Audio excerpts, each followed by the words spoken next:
story out this morning. The global economy will face some heat if the trade threats between the U.S., Mexico, China, the European Union, and Canada go ahead as being postulated. These what you call tit for tat is beginning to increase. On July 6th, the U.S. will hit China with $60 billion in trade tariffs, and overnight, China has retaliated and saying it will tax also the U.S. goods coming into China from soybean, whose prices have since moved up, as well as crude oil.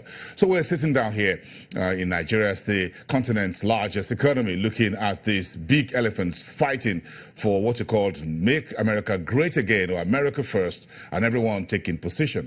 Let's cross over to Abuja, where here in our studios, Professor Uche Waleke is sitting in to have this very lengthy conversation for us, bringing his own perspectives and insight into the global trade war and how Nigeria can leverage this in the second part of this. Good morning, Professor. It's good to have you share your holiday with us on this very important time we're in at the moment.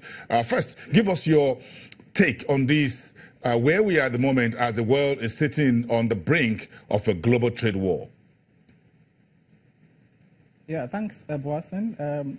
Of course, you know that Trump came in at a time when the unemployment rate in the U.S. Was rising, and he felt the only way to stop it was to come up with this protectionism policy that have seen the U.S. now slam sanctions on goods coming in from China, particularly steel products.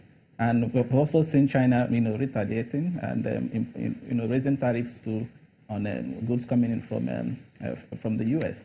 Of course, as they say, when two elephants fight, the grass, suffers.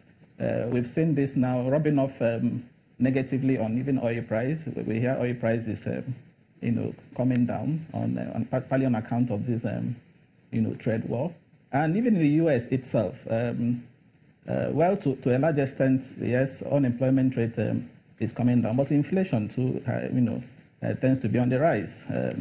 Inflation has exceeded the 2% targets, of the Federal Reserve, which is why the Federal Open Market Committee of the Federal Reserve just last Wednesday, increased the Fed fund rate band to 1.7 to 2%. So, but in all this, of course, the lesson for us there is for Nigeria to try to position, herself to take advantage of the fallout from this fight. But of course, the major challenge here remains the fact that we haven't got much to give the world. Professor, we'll get to Professor Waleke. We'll get to Nigeria's position here. But the key question is, why do economies or presidents or heads of economies in different countries, why do they go to trade war? Why is it that everyone try to, in the world of what you call the global trade and of open borders, if you want to put it that way, why do countries think this is necessary?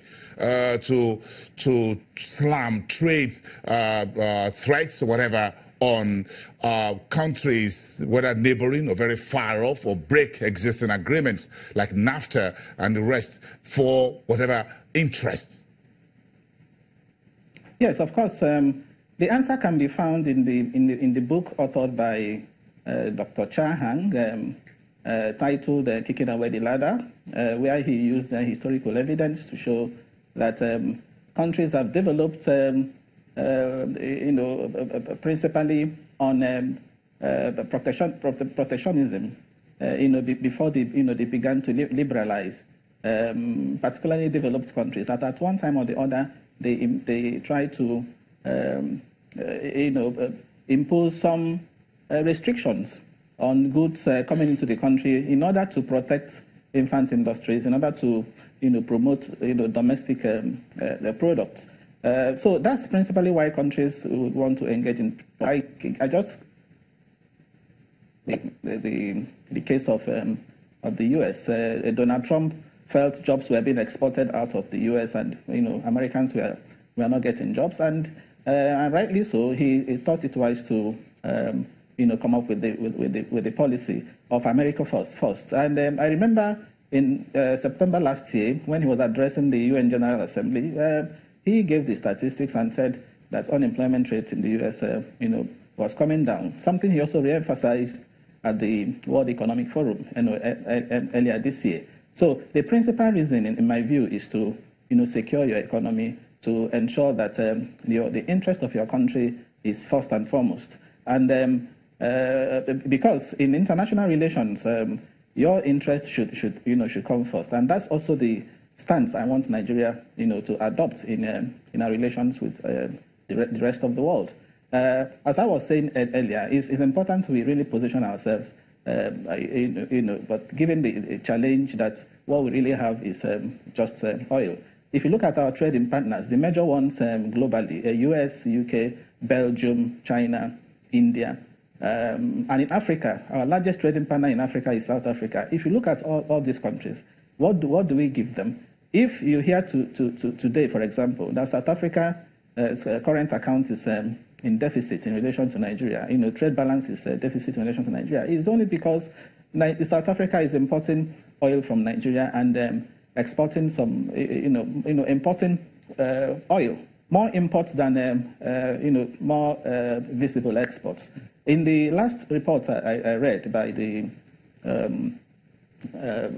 National Open Nigerian Open Trade and Office of Trade and Negotiations, they just came up with a report on trade policy report, and they talked about South Africa last year or so exporting goods worth just $400 million to Nigeria, while Nigeria exported oil to South Africa, to the tune of about $2 billion.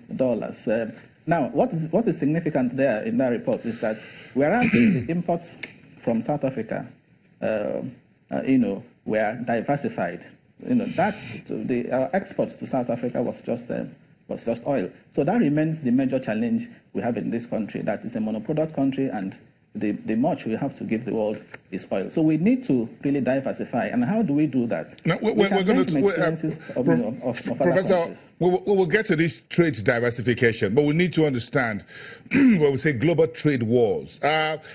What is it really about in terms of domestic and international trade? How do you leverage it from one end to the other? What agreements do you need to sign, and how do you sign them? Yes, of course, for Nigeria, for example, we have we've signed agreements at the multilateral level, WTO agreement. Nigeria is a member of the 160 countries that make up, the World Trade Organization. We've also signed agreements with at the regional level with ECOWAS, and of course, recently the African Continental Free Trade Area, is coming up.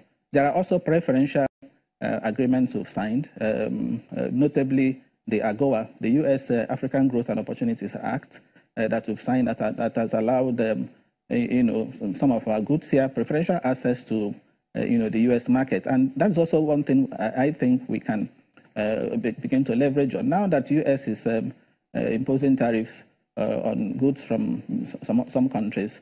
Nigeria can also seize this opportunity to up the ante in terms of goods we are also exporting to the U.S. But while doing that, so even if it means renegotiating, it's important that those exports are not just primary products, but products that have had value added to them. So we've signed a number of these agreements, and when you have a trade war has the effect of breaching some of these agreements. Of course, WTO is not particularly happy with what U.S. is doing, particularly given the fact that U.S. is a major stakeholder in WTO. Recall that U.S. accounts for over 22% of the UN budget. So because of the U.S. interest, the WTO feels if this trade war continues, is going to run foul of WTO agreements, and other countries too will be affected. But again, it depends on how it is, in my view, it is how it is taken. The U.S. has reason to stop to impose tariffs on goods from China. Even though the argument has been too that it has not really helped to solve the unemployment problem, because the tariffs have been more on goods that are not labor intensive.